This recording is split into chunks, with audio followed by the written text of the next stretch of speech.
Assalamualaikum warahmatullahi wabarakatuh. Sahabat, pada kesempatan kali ini kita akan membahas tentang katuranggan perkutut tombak cucukan.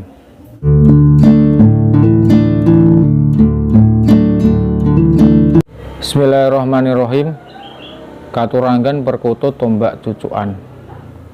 Sebelumnya kita juga pernah membahas tentang perkutut Satrio Pinayungan, perkutut Sangga Ratu, perkutut Satrio Wilis.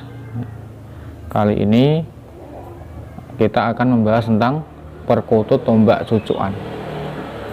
Perkutut tombak cucukan ini mempunyai bentuk ataupun ciri yang berbeda dengan burung-burung perkutut lainnya yang terdapat pada paruh. Paruhnya itu panjang, ada yang panjangnya ke depan, ada yang melengkung ke bawah. Makanya paruhnya itu lancip seperti tombak. Tuah dari perkutut tombak cucukan itu melambangkan bahwasanya kalau burung perkutut, kalau paruhnya itu lancip panjang kan identik makanya sedikit ya, enggak banyak. Nah, di sini filosofinya kita disuruh mengurangi makan dan lebih banyak meningkatkan tirakat. Dengan cara apa? Dengan cara berpuasa.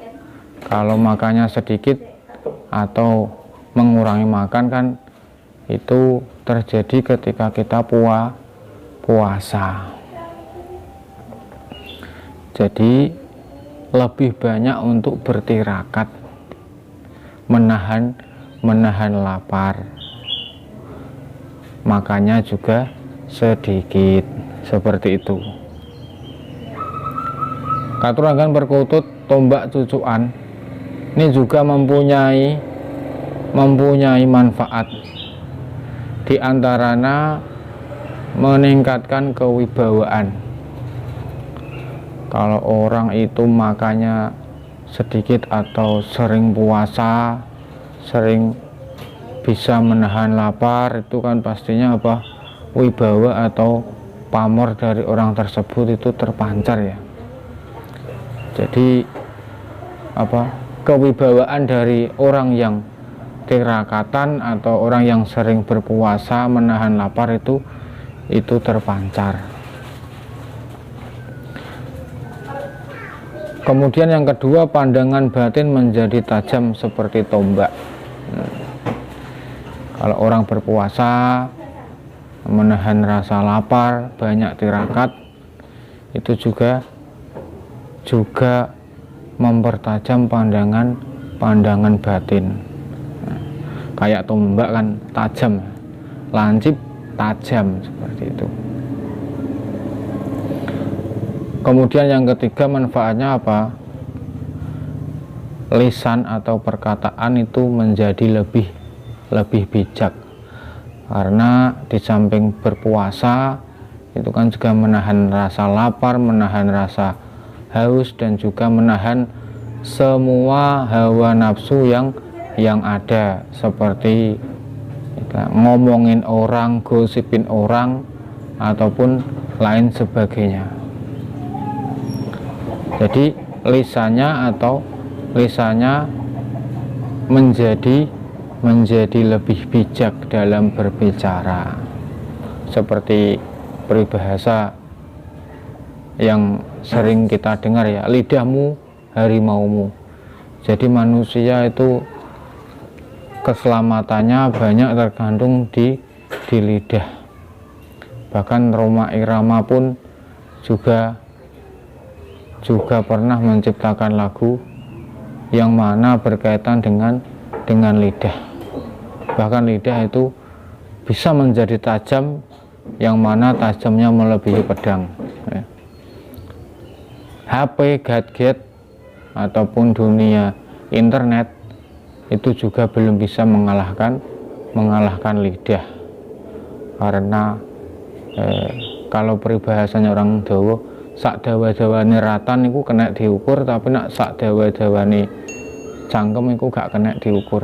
Jadi cepat sekali ya kalau ada kabar dari mulut ke mulut itu. Bahkan kabarnya kadang ada yang tidak sesuai, ada yang ditambahi dan ada yang dikurangi. Bahkan Nabi juga pernah bersabda, salamatul insan fi hifdzil lisan. Keselamatan manusia itu tergantung pada lisan. Masya Allah ya, katurangan tumbak cucuan, disuruh menjaga hawa nafsu, berpuasa, menahan segala hawa nafsu ataupun amarah ataupun omongan-omongan yang tidak baik. Salamatul insan fi hifdzil lisan. Keselamatan manusia tergantung pada lisan. Ya, di riwayat Bukhari ini ya. Ini hadisnya sahih. Di dalam lisan pun, ketika kita bisa menjaga lisan kita, ini banyak keutamaan dari menjaga lisan. Di antaranya satu, memiliki kedudukan tinggi sebagai orang muslim. Kalau kita bisa menjaga lisan kita, itu kita memiliki kedudukan tinggi. Istilahnya itu jangan banyak omong ataupun ngomong yang tidak bermanfaat lah.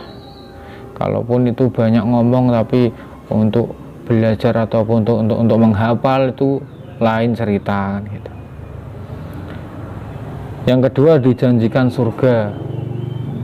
Keutamaan menjaga lisan itu ada juga dijanjikan surga dari Allah Subhanahu wa taala.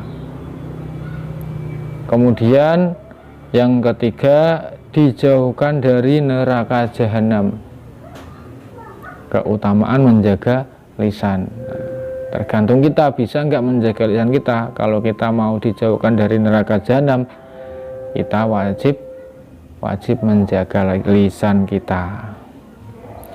Yang keempat, dijauhkan dari kebinasaan. Dijauhkan dari kebinasaan. Manfaat atau keutamaan menjaga lisan. Kemudian yang kelima, meningkatkan iman. Salah satunya juga keutamaannya meningkatkan iman. Kalau kita bisa menjaga lisan kita.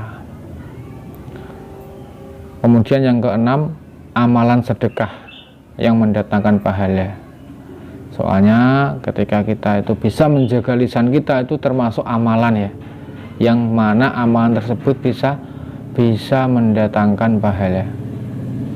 Kemudian yang ketujuh, menghindari sifat keras hati. Nah, ini banyak orang yang masih keras hatinya ya.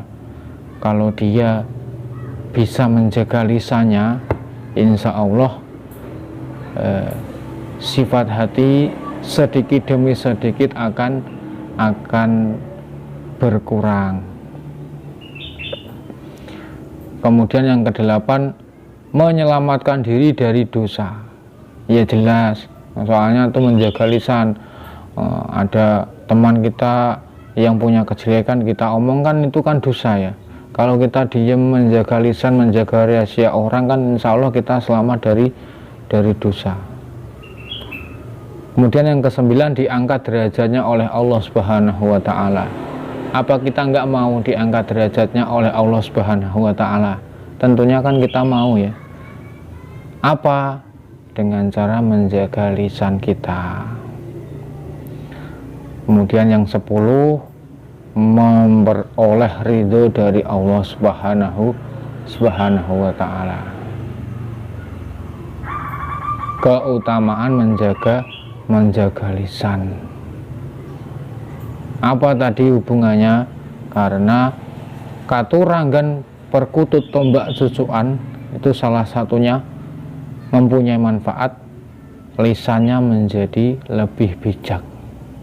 Jadi alurnya dari menghindari makan banyak ataupun banyak tirakat, itu kan larinya ke puasa. Lalu sudah puasa kan menahan diri dari segala sesuatu yang ada di diri kita, terlebih-lebih nafsu.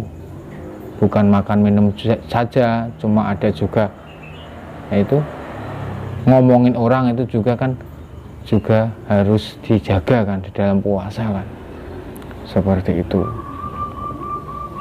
Aturangan, perkutut, tombak, cucukan. Ingat, mulutmu ataupun lidahmu harimaumu. Orang yang sedikit bicara itu juga tidak bisa ditebak, dan orang pun segan terhadap orang tersebut, soalnya orangnya banyak diamnya. Jadi takut kalau salah sama orang yang sedikit bicara. Itu salah satunya juga manfaat dari menjaga lisan, kewibawaan tadi ya. Itulah tadi tuah dari katurangan, perkutut, tombak cucuan. Wallahu a'lam bishawab. Mudah-mudahan bermanfaat.